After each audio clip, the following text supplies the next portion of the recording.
به نام خدا. سلام. تو این ویدیو میخوام در مورد اثرات متافیزیکی صدقه، کمک به دیگران، خیرات و اینجور موارد صحبت بکنم خدمتتون. ببینید دوستان، کلا خیرات کردن، صدقه دادن، انفاق کردن و اینجور در واقع حرکت ها یه جور کار مالی نیست فقط، و یه جور در واقع حرکت انرژی هم هست. تو با صدقه دادن یا بخشش یا خیرات در واقع داری یک ارتعاش قدرتمند مهربانی و بخشش رو به جهان میفرستی و این در درجه اول به خودت برمیگرده. حالا نه فقط توی دنیا، حتی توی تمام سطوح انرژی وجودت. وقتی یه نفر صدقه میده یه اتفاق خیلی جالبی میفته، اونم اینه که انرژی راکد توی میدانهای انرژیش و حاله انرژیش شروع به حرکت میکنه. خیلی وقتا ممکنه که یه نفر حس بکنه که انگار زندگیش گیر کرده، نمیدونم پول نمیاد سمتش، رزقش کم شده یا حالش بده و اینجور اتفاقات که نشون میده که انرژی های اطرافش سنگینه. اینا دوستان نتیجه تجمع انرژی های منفی و بسته توی حاله بدن اون آدمه. صدقه مثل یه جریان نوری میاد، این انرژی ها رو میشکافه و حرکت میده و این انرژی های منفی و تیره که باعث شده جذب های زندگیت مختل بشه یا اتفاقات نادلخواهت رو تجربه بکنی، اینها رو در واقع از حاله انرژیت و میدان انرژیت میشوره و پاک میکنه. چرا مثلا میگن که صدقه بلا رو دور میکنه؟ چون که این انرژی های منفی که توی حاله بدن جمع شده، اینا باعث میشه که توی سری جذب اتفاقات بد، شرایط بد، آدمای بد و رویدادهای نادلخواهت رو داشته باشی. اینها رو در واقع از بین میبره و کمک میکنه که تو بتونی جذبهای بهتری داشته باشی. از نظر متافیزیکی دوستان، هر بار که شما به دیگران کمک میکنید یه اثر سه‌لایه‌ای داره. اولیش خب تو لایه فیزیکیه که خب درد و رنج این آدم کم میشه. صدقه فقط این نیست که دوستان شما پولی بدید. یه موقع میبینی با یه لبخند تو یه کاری میکنی که یه آدم واقعا حال دلش خوب باشه. یه موقع میبینی با یه زنگ زدن به یه نفر تو اون آدم رو از حس تنهایی و حس رنج دور میکنی. در سطح فیزیکی وقتی شما به یه نفر کمک میکنی درد و رنجش رو کم میکنی و این باعث میشه که اون آدم حس بهتری داشته باشه، به زندگی امیدوارتر باشه، انرژیش مثبت‌تر بشه، ارتعاشش مثبت‌تر بشه و این خودش خیلی ثواب داره. هیچ لزومی نداره حتما اون آدم خیلی گرفتار و بدبخت و بیچاره باشه. نه، همه ماها به کمک همدیگه احتیاج داریم و این کمک هایی که ما به همدیگه میکنیم یه جور خودش صدقه است، یه جور کمک، یه جور انفاق، یه جور خیراته. یه موقع میبینی که شما با یه محبت کردن به یه آدم زندگی اون آدم رو از این رو به اون رو میکنید. خیلی موقع دوستان پیش میاد خیلی از آدم‌ها تو زندگیشون همه چی دارن اما تشنه محبتن. این محبت به اون آدم، این توجه به اون آدم واقعا اون آدم رو، سطح انرژیش رو، ارتعاشش رو واقعا متفاوت میکنه و زندگی رو براش خیلی قشنگتر و لذت بخشتر میکنه. دومین لایه که کمک به دیگران درش بسیار موثره در سطح انرژیاییه. مسیرهای انرژی درونت فعالتر میشه و چاکراها خب میدونید از طریق نادیها با هم دیگه تبادلات انرژی دارن و وقتی که شما به دیگران کمک میکنید یک جریان انرژی مثبت و قدرتمندی در درون شما به حرکت در میاد که این باعث پاکسازی درون شما هم میشه. خیلی رو میبینید که طرف یه چیزی هم شاید رعایت نکنه ولی به شدت آدم خیریه، به شدت آدم دست به خیریه و این آدم با اینکه خب خیلی مسائل هم رعایت نمیکنه اما سطح انرژی بالایی داره، چاکراهاش میبینی مشکل خاصی ندارن به خاطر همون خیرات قوی و پرقدرتی که انجام میده. حالا این صفت خوبی داره به هر حال و این باعث میشه که خودش خیلی از انرژی های درونیش پاک میشه. سومین لایه‌ای که کمک به دیگران درش خیلی اثر داره در واقع در سطح روحی و فرکانسیه، یعنی بالا رفتن ارتعاش اون آدم به صورت کلی و وصل شدن بیشترش به منبع نور الهی. حالا هر آدمی حالا طبق اعتقادات سبک و سیاق خودش خب، ولی اون آدم به خداوند نزدیکتر میشه.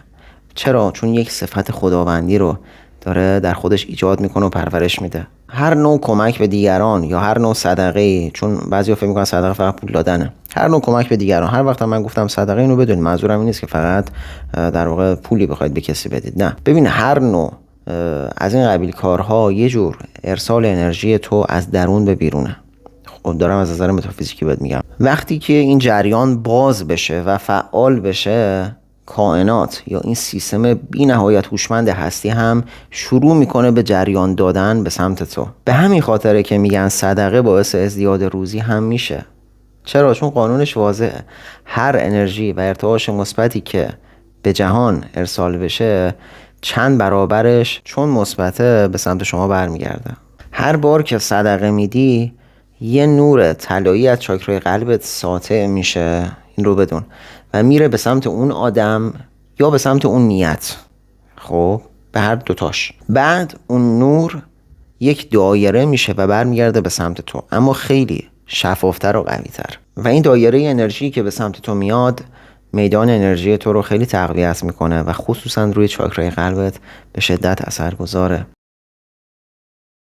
و کمک میکنه که ذهنت آرومتر بشه و کمک میکنه که عشق بی قید و شرط در وجودت فعالتر بشه و یه جورایی احساس میکنی که واقعا انگار داره روحت میخنده، نه اینکه فقط ذهنت بخنده. ببین، از نظر متافیزیکی این رو هم در نظر بگیر که تو هر کمک به دیگرانی که انجام میدی بسته به اون نیتی هم که داری به اون انرژی داری جهت میدی. متوجه شدی؟ و اگر مثلا به نیت رفع بلا صدقه میدی یا خیراتی میکنی، خب این فرکانسش محافظتی میشه و به سمتت برمیگرده، اون دایره‌ای که بهت گفتم. اگر که به نیت مثلا شفا بدی، خب این فرکانسش مربوط میشه به شفا. پس اگر کمک میکنی به دیگران، در کنار اینکه خب 100% باید همش برای کسب رضایت الهی باشه، کسب رضای خدا باشه و قرب الهی باشه، به عنوان یک درخواست و یک دعا از خداوند بخواه که حالا اون خواسته ای هم که داری انشالله به عطا بشه یا اون مشکل برطرف بشه. از نظر انرژیایی صدقه محافظ انرژی قوی هم هست. مثلا انرژیای چشم زخم دیگران، حسادت یا امثالهم، اینا میان به حاله بدن اون فرد میچسبن و وقتی که شما صدقه میدید اینا در واقع باعث میشه که از رو حالتون کنده بشه. هر بار که صدقه میدی یک سری ارواح نوری که در واقع یه جورایی بهشون فرشتگان رزق هم میگن، اینا فعال میشن. یک سری فرشته هایی هستن دوستان، خداوند اینها رو مأمور کرده که اینا ارتعاش در واقع برکت رو گسترش بدن. وقتی که نیت میکنی و یک خیراتی انجام میدی، اینا شروع میکنن به تنظیم مدار انرژی رزق و روزی تو. چجوری یه سری از افرادی که حالا درگیری های مبره‌ای دارن، مثلا میبینن اون موجود تاریکی میاد دست میبره توی رزقشون و دچار مشکلات عدیده مالی میشن، دچار بستگی های مالی، بستگی های در واقع رزق و روزی میشن. دقیقا حالا برعکسش هم همینه. یک سری فرشته ها هستن که خداوند این قدرت رو به اونها داده که رزق و روزی تو رو زیاد بکنن. یعنی در عوالم نامرئی که تو احتمالاً هنوز نمیتونی ببینیشون، یک سری اتفاقاتی میافته که کم کم خودش رو توی زندگی تو زندگی مادی تو نشون میده. باورتون نمیشه دوستان، ولی حتی کسایی که یه مقداری هم روی انرژی خودشون کار کردن، پاکسازی کردن، اینا وقتی حتی با موبایل هم صدقه میدن، یه لحظه احساس میکنن که یه موج سبکی در واقع از توی بدنشون نگاه رد شد، یا احساس میکنن دور سرشون یه نوری میچرخه. یه همچین احساساتی رو تجربه میکنن. پس ما دیگه الان یاد گرفتیم که کمک به دیگران فقط یه کار اخلاقی نیست، یه عمل قدرتمند انرژیاییه، یه ابزاریه برای بالا بردن فرکانس، یه ابزاریه برای پاک کردن میدان انرژی، یه ابزاریه برای باز کردن مسیرهای رزق. هر باری که صدقه میدی داری خودت رو، داری ایمانتو تو عمل نشون میدی. داری میگی من به اون خدایی که تا این لحظه به من روزی داره اعتماد دارم که بازم میده، بیشتر میده، و داری اینو تو عمل نشون میدی که میبخشی. داری تو عمل نشون میدی که من میدونم میبخشم، چیزی از من کم نمیشه، خدای من همیشه میده، من به جریان وفور الهی وصلم. چرا انقدر صدقه، چرا انقدر خیرات اینقدر خوب جواب میده؟ به خاطر اینکه یک ایمان، یه فرکانس قوی پشتشه. مگه کسی که باور داره از مالش کم میشه مگه میره ببخشه؟ میگه نه دیگه نمیبخشم، از من کم میشه، چرا از من کم بشه؟ اما کسی که ایمان داره که خداوند بهش چندین برابر میده به قول قرآن، اون میره میبخشه، اون میره خیرات میکنه و خداوند کرمش بی نهایته. اگه تو یکی ببخشی اون 10 تا بهت میبخشه. برید آیه 261 سوره بقره رو بخونید، اصلا لذت میبره آدم این آیه رو میخونه. میگه مسئله کسانی که در راه خدا انفاق میکنن مثل اینه که یه دونه رو بکارن که از اون دونه 7 خوشه بزنه و از هر خوشش 100 دانه در واقع به دست بیاد. یعنی چی؟ یعنی این که 7 تا 100 تا یعنی چی؟ یعنی 700 تا. میگه یعنی یکی تو ببخش من 700 برابر بهت برمیگردونم. مگه میشه آدم به این آیه ایمان داشته باشه اون وقت دست به خیر نباشه؟ اون وقت بخل داشته باشه، اون وقت نذاره خیرش به کسی برسه. حتما خیر مالی هم نیست، دارم میگم همه جورش. اینو من نمیگم دوستان، آیه قرآن بهتون گفتم، آیه 261 سوره بقره، باور کنید از خودم نمیگم. 700 برابر میکنه خداوند، اینجوری بهت پاداش میده از کرمش، از لطفش. هذا من فضل ربی. فکر میکنید چرا ثروتمندا روز به روز ثروتمندتر میشن خیلیاشون؟ به خاطر اینکه میتونه ببخشه راحت. تو هم باید در حد توانت ببخشی تا بیشتر دریافت کنی. باید این انرژی رو بدی تا این انرژی رو دریافت کنی چند برابر. نمیشه. حدیث عجیبی است از فکر میکنم از مولا علی علیه السلام هست که میگه توی فقر، توی نداری برو صدقه بده.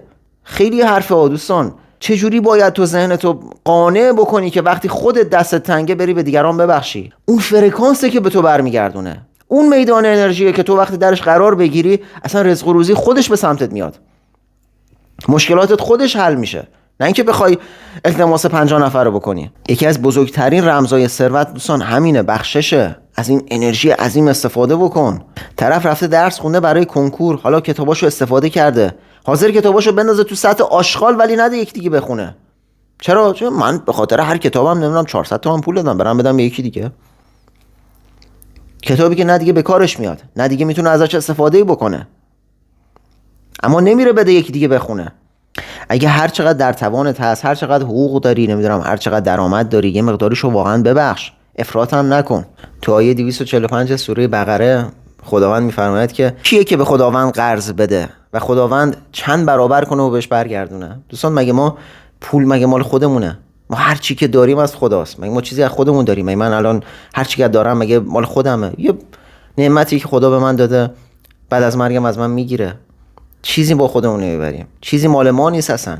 بعضی یه جوری منت میذارن سر خدا، هم دیدی بخشیدم مثلا فلان، یه جوری مثلا حالا یه تومن بخشید. سوره تغابن آیه 17 خدا میگه که کیه که به خداوند قرض بده و خداوند براش چند برابر بکنه و گناهانش هم ببخشه. یعنی کفاره گناهانت هم میشه، فقط نیست که در واقع برات چند برابر بشه.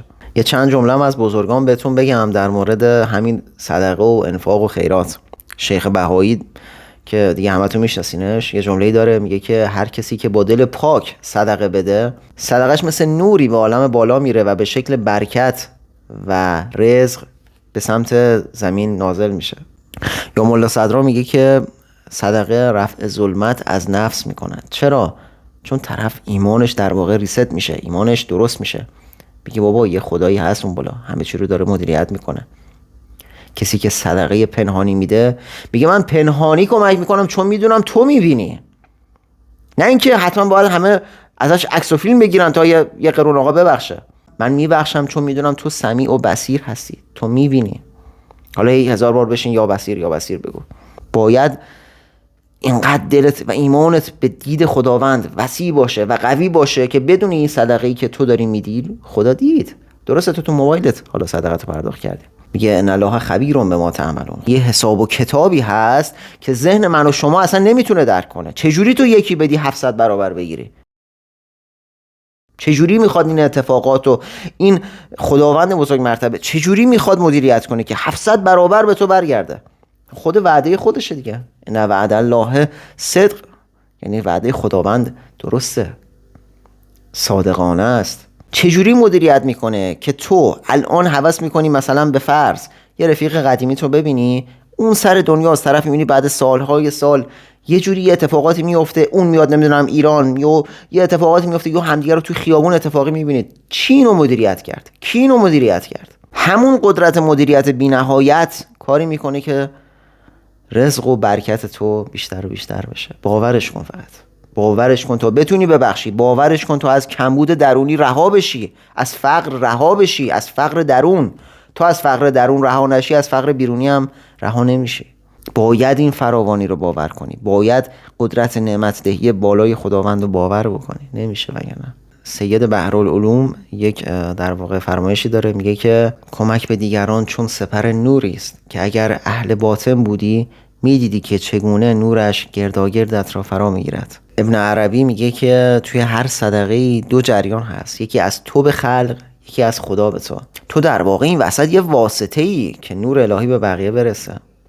و تو که به بقیه میبخشی، تو چقدر بخشیدی؟ آیا به نظر تو کرم و بخشش خدا هم مثل توه، به اندازه توه. پس اگر زرنگ باشی میبخشی تا بیشتر هم به دست بیاری. واقعا اینو اول به خودم میگم خدایا قلب ما رو باز بکن، به ما این توفیق رو بده که از این گرفتگی های انرژی رها بشیم، بتونیم آنچه که داریم رو ببخشیم، اون چه که در توانمون هست. واقعا کسی خارج از توان نباید این کار رو انجام بده.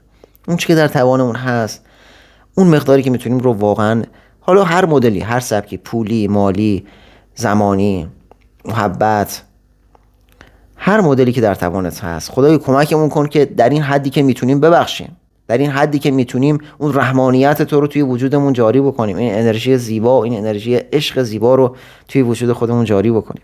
و صدقه و کمک به دیگران دوستان زماناییه که واقعا عمق وجودت شاد میشه، عمق وجودت، روحت میخنده. واقعا ما که کاری از دستمون برای خوشحال کردن خدا که بر نمیاد دوستان. ما عددی نیستیم که بخوایم برای خدا کاری بکنیم، اما بنده های خدا رو، این در واقع عزیزای دل خدا رو میتونیم بهشون کمکی بکنیم و اونها رو شاد بکنیم تا خداوند هم از ما راضی باشه. انشالله که یه همچین توفیقی داشته باشیم. در پناه خدا باشید.